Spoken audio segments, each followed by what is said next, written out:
Seja bem-vindo ao programa Investidor em Ação. A gente vai falar sobre a taxa Selic, que foi reduzida a 3%. E para conversar com a gente está online o tecnólogo Gilvan Bueno, que é especialista em investimentos. E ele também é membro da Comissão Especial de Finanças do CRA-RJ. Seja bem-vindo, Gilvan. Tudo bem? Tudo bem com você e todos os nossos ouvintes? Muito obrigado pela participação. Espero que todos estejam bem. Gilvan, eu queria que você começasse falando por que houve essa redução tão drástica aos nossos olhos da taxa Selic nesse período. Ao primeiro momento, a pandemia pode ser a grande explicação. Existe toda uma semana após a decisão da Selic, existe a ata do Copom, que são os participantes dessa reunião que determinam a queda da taxa de juros. Nessa carta, eles foram muito assertivos e enfáticos em destacar que a Covid reduziu a atividade econômica, ou seja, se você não tem atividade econômica, você deixa de ter geração de empregos, você deixa de ter distribuição de renda, você causa uma série de problemas. E eles acreditaram que nós teremos também uma baixa inflação. Então, nessa questão que eu destaquei anteriormente, de atividade econômica baixa, de falta de renda e com baixa inflação, eles levaram a Selic para o menor patamar histórico.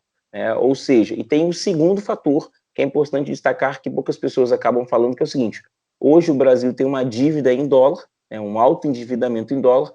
À medida que o dólar sobe, vamos dizer que ele alcance aí o patamar de R$6, a dívida brasileira também cresce. Então, à medida que ele tem uma taxa de juros baixa, você paga menos juros na dívida. Isso é uma questão interessante que precisa também ser abordada. A redução da Selic ela tem dois pontos positivos. Um, para estimular o consumo, a recuperação da atividade econômica, e outra, para reduzir o tamanho, a velocidade de crescimento da dívida brasileira. Quando a gente fala em investimentos, a gente também fala sobre as rendas variáveis e as rendas fixas.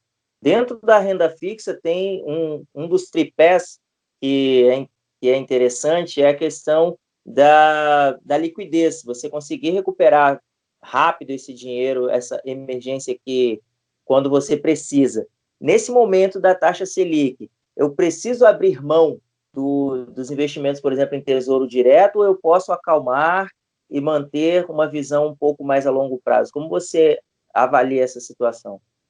Sua introdução ela é muito rica para a gente exemplificar o seguinte: quando eu falo em renda fixa, então, consequentemente, você sabe que você vai ter uma renda fixa já esperando e você não vai ter muita incerteza, que é algo predominante na renda variável. Então, dentro da renda variável, nós estamos muito familiarizados com as ações, o mercado acionário, esse sobe e desce diário. Já na renda fixa, um grande componente ali é o crédito. Por que o crédito? Porque você tem um emissor te pagando uma rentabilidade. Então, você tem três grandes emissores na renda fixa. Um emissor que é o banco, que nós falamos que é o CDB, um emissor que é as empresas, que nós chamamos as debêntures, e um emissor que nós falamos que é o Tesouro Direto, que são os títulos públicos, onde a gente enxerga no mercado, nas teorias clássicas de finanças, que o Estado, o governo, ele pode imprimir moeda e ele é um ativo livre de risco. Então, ele tem maior segurança. Então, quando eu compro uma renda fixa, na verdade, eu estou comprando uma dívida desses três emissores. E cada um respeita muito a lógica do tripé dos investimentos. O que é o tripé dos investimentos? Para quem está chegando agora e não tem os nossos episódios anteriores, quero aqui recapitular novamente. Existe a rentabilidade, que é quanto você paga para deixar o seu dinheiro para comprar a dívida desses emissores. A liquidez, que é a facilidade de você acessar esses investimentos. E você tem o risco, que é muita incerteza de você ter esse dinheiro de volta. Esse risco é como se eu emprestasse dinheiro para alguém. No caso, eu estou fazendo esse empréstimo para as empresas, para o governo e para os bancos, cada um tem seus títulos, e eu vou ter esse dinheiro de volta. Então, qualquer coisa que me diga que é incerto receber esse dinheiro de volta, me causa muita aflição, e aí você pode chegar a uma disparada dos preços ficando mais caro ou se desvalorizando. Isso também pode acontecer na renda fixa. A sua pergunta, depois de contextualizar esse ponto, eu posso te responder o seguinte: a renda fixa, ela tem produtos que te pedem muita, pouca ou média liquidez, ou seja, eu demoro muito tempo para resgatar, eu tenho um tempo médio menor para resgatar e eu tenho um acesso imediato a esses recursos. Então, o Tesouro Direto ele tem três tipos de títulos. O Tesouro Selic é um título que acompanha a taxa de juros. Então, perceba, se a taxa de juros está tendo uma rentabilidade menor, a rentabilidade do Tesouro Selic também está caindo. Então, se a Selic está caindo, o título atrelado, ou seja, indexado, o que quer dizer isso? O que é indexado? Se esse título está caindo e o meu título é indexado, ou seja, acompanha, também vai cair. É como se fosse um motor. Cada um desses 3 títulos de Tesouro Direto tem um motor de crescimento. Então, ele tem um motor chamado IPCA, ele tem um motor chamado pré-fixado e ele tem um motor chamado Selic. Então, se o seu título tem um motor Selic e esse motor começa a perder velocidade, o seu investimento também vai perder velocidade. Se esse motor ele é pré-fixado e você vê que os juros podem descer ainda mais, você meio que fixa esse retorno. E se você entende que a inflação vai ter uma grande alta nos próximos anos, você compra um motor atrelado à inflação. Isso é importante destacar. E aí, no curtíssimo prazo, o título mais adequado para o perfil conservador, para aquele que quer fazer um acesso imediato, uma liquidez imediata, é o Tesouro Selic, porque ele acompanha a taxa Selic e em um dia, que é D+1, você pode acessar esse recurso. Eu fiz questão de contextualizar, Josué, para quem está nos acompanhando, poder ter ali uma introdução e já pensar nesse episódio, nesse formato aí após Covid. Acho que é importante essa contextualização para mostrar também que os investidores que têm dinheiro atrelado à taxa Selic não precisam ficar desesperados, né? A longo prazo ainda é um bom investimento? O problema da taxa Selic, como eu destaquei anteriormente, é o motor, né, Josué? Porque a Selic ela saiu de 2015 de uma taxa de 14,75 e veio para o seu menor patamar histórico, 3%. A gente pode dizer que são taxas de juros de países desenvolvidos. A gente pode pensar, por exemplo, que os Estados Unidos têm uma taxa de longo prazo de 1,5%, 2% em alguns títulos, né, no passado. Então, é uma taxa de juros bem interessante para um país que já teve uma taxa de juros de 45% lá em 99, quando teve a crise dos países asiáticos. Então, nesse contexto, a taxa Selic ela deixa de ser atrativa. Por quê? Se você tem o seu investimento atrelado, ou seja, se o motor de crescimento do seu dinheiro é a taxa Selic e a taxa Selic está caindo, logo você vai ganhar menos. Então, o Brasil hoje começa a ver uma coisa nova, Josué. Que situação é essa? Antes, o Brasil pagava altas taxas de juros, altas rentabilidades, né? Ele tinha uma taxa Selic de 26% em algum momento, tá?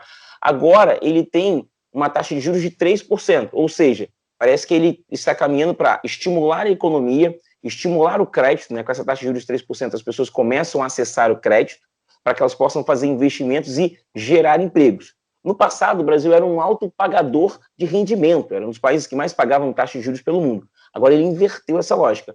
E aí o Tesouro Selic, ele deixa de ser um pouco atrativo. Só que, lembrando o tripé, na questão de risco, o Tesouro Selic ele tem um benefício comparado aos outros, né? Por quê? Porque ele é um ativo livre de risco. É o governo federal que garante, e hoje o governo tem algo em torno de 340, 350 bilhões de dólares em reserva. É uma questão que eu sempre gosto de comentar. Então, o Tesouro Selic, ele perde um pouco o seu motor de crescimento, mas ele acaba sendo um pouco mais seguro. Só tem um detalhe, Josué, que é a questão da tributação. Os investimentos, quando saem de poupança, eles têm imposto no lucro. Então, num cenário de curtíssimo prazo, é interessante verificar isso. E aí a gente tem alguns títulos no mercado financeiro que são isentos de impostos, mas que você só pode ter acesso a ele depois de 90 dias, que são as LCIs e as LCAs. O que são isso? São as letras de crédito imobiliário, as letras de crédito de agronegócio. Elas só podem ter o seu resgate após 90, ou em alguns casos 60 dias, casos muito específicos, mas na grande maioria 90 dias, e após 90 dias você pode resgatar o seu dinheiro. Perceba, para uma reserva de emergência, você tem que começar a pensar nisso, né, porque você só pode ter acesso depois. E aí, se você for comparar poupança, LCI e LCA, a LCI e a LCA não tem imposto lucro, mas também paga uma baixa rentabilidade. O Tesouro Direto, ele tem imposto lucro, acompanha a taxa de juros tão baixa, mas tem imposto lucro. E aí tem alguns estudos que mostram o seguinte, Josué, que a atratividade desse investimento das taxas do Tesouro Selic é depois, às vezes, de um ano. Por quê? No Brasil, como é que funciona o imposto, Josué? A cada 6 meses, ela vem diminuindo. Então, nos primeiros 6 meses, o investidor que tem Tesouro Selic, ele paga 22,5% de imposto no lucro. Vou repetir, 22,5% no lucro, não no principal. Ou seja, você tinha 5 mil reais, aplicou 5 mil reais, você vai pagar imposto em cima de 5 mil reais? Não. Quanto foi o rendimento disso? Foi 200 reais. Então, você vai pagar 22,5% em cima de 200 reais. e aí você consegue pensar como é que funciona isso. E aí depois é 22,5, 20, 17,5 e 15, Josué. Fiz questão de explicar para quem está nos acompanhando, com a sua audiência, tenha bastante compreensão.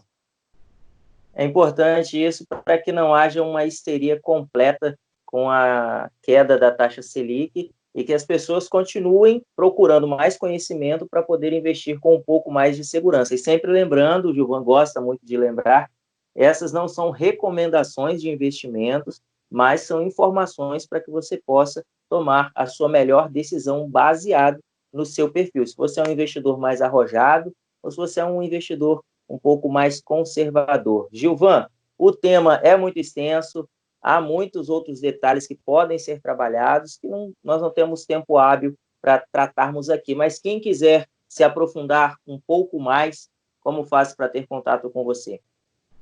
Primeiro, eu me orgulho de ser membro da Comissão de Finanças do CRA, também parabenizo o CRA que nessa pandemia disponibilizou seu conteúdo gratuitamente. Então, nós temos um canal que é o CRA RJ Play, que fica totalmente disponível gratuitamente para quem tiver acesso. Em seguida, destacar meu LinkedIn, que é o Gilvan Bueno Costa. Você pode entrar em contato comigo e enviar suas dúvidas e sugestões que nós abordaremos aqui. Muito obrigado, Gilvan. Até um próximo encontro. Para você também. Até a próxima. E você que nos acompanha, muito obrigado pela sua audiência. Fique bem e, se puder, fique em casa. Até o próximo Investidor em Ação.